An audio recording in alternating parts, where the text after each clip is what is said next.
Good afternoon, Tiger fans. It's Tuesday, December 10th.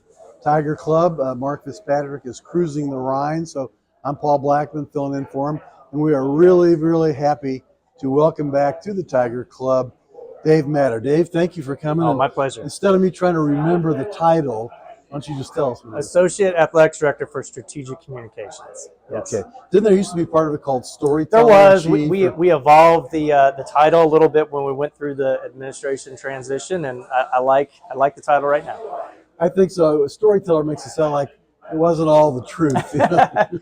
It's strategic. Yes, Put it that way. Exactly. Yeah. So tell us, first of all, just about your transition from being a member of the media and probably the most prominent member of the media covering Mizzou to now being on the inside. It's been an adventure. It's been about 15, 16 months now, and it's not always easy. It's challenging.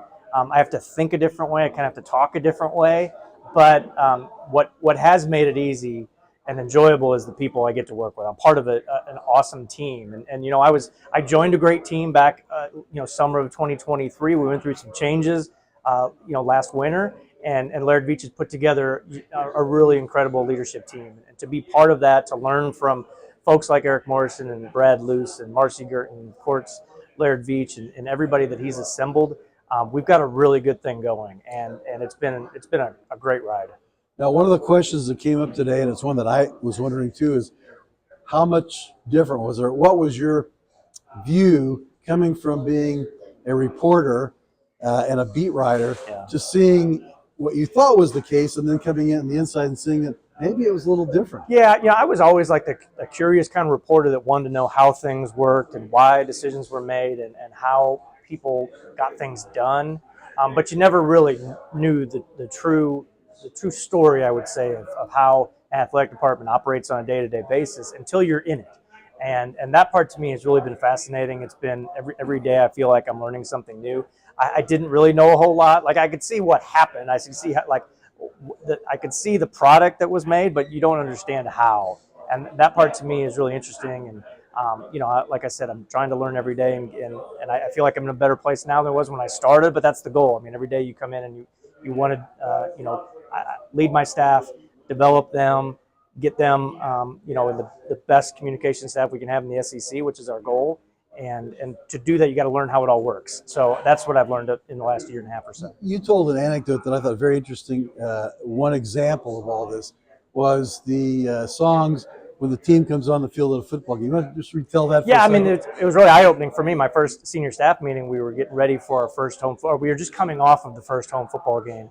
And the timing of the garage door that goes up that the players come out of at the stadium was not synced up perfectly with the music that was played. And this meeting, we were talking about going out there with the stopwatch and getting it perfect every time. And then at the end of the day, you got 120 guys trying to bust through that thing. You got 60,000 people in the crowd watching it. You got one person hitting play on the music.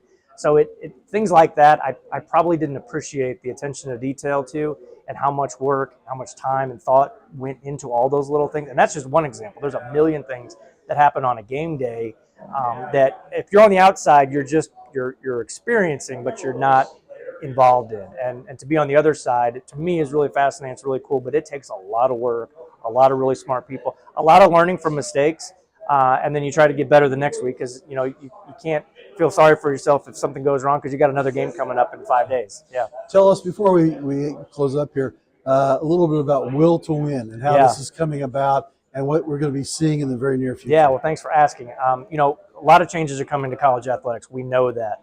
Revenue sharing is coming, revenue sharing with the student athletes. And Mizzou Athletics is going to participate that at the highest levels. And for us, that means next fiscal year, our student athletes are going to be, will be paid $20.5 million. That's what it's going to start at. It's going to go up every year after that. That is the reality of college athletics.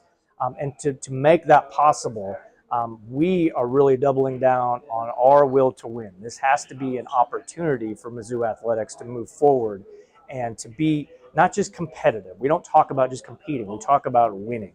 We talk about winning championships, creating magical moments and experiences for our fans. And the best experiences for being a Mizzou fan is winning, and winning at a really high level. So it's going to take a lot of work on our end. It's going to take really careful, thoughtful decision-making when it comes to our finances. We are asking our fans to be partners and to be part of this, while at the same time demanding more from ourselves. So this is a partnership, and it has to be. Laird Beach has made it very transparent. We're increasing ticket prices for football going forward. It's something we have to do in this new age. But we also, to on the same page of that, we have to be very responsible with the way we spend money, we use our resources, and that's the charge going forward. And it's a will to win. It's not just a 1-2; it is a will. And would it be fair to say that this goes from the Board of Curators through Munchoy down through Laird Beach, all the way down everybody? We have incredible alignment with our board, with our administration, with President Choi. I witness it firsthand every day working with those folks, and Laird's interactions with them and his work with them. It's really been a positive experience. We have incredible support from university leadership. We really do. They are all in on athletics. They are all in on our football program and Coach Drink. They're all in on all of our sports. I'm not just singling out football, but it's really, really a good time, and it's so rewarding to have that support, have their leadership.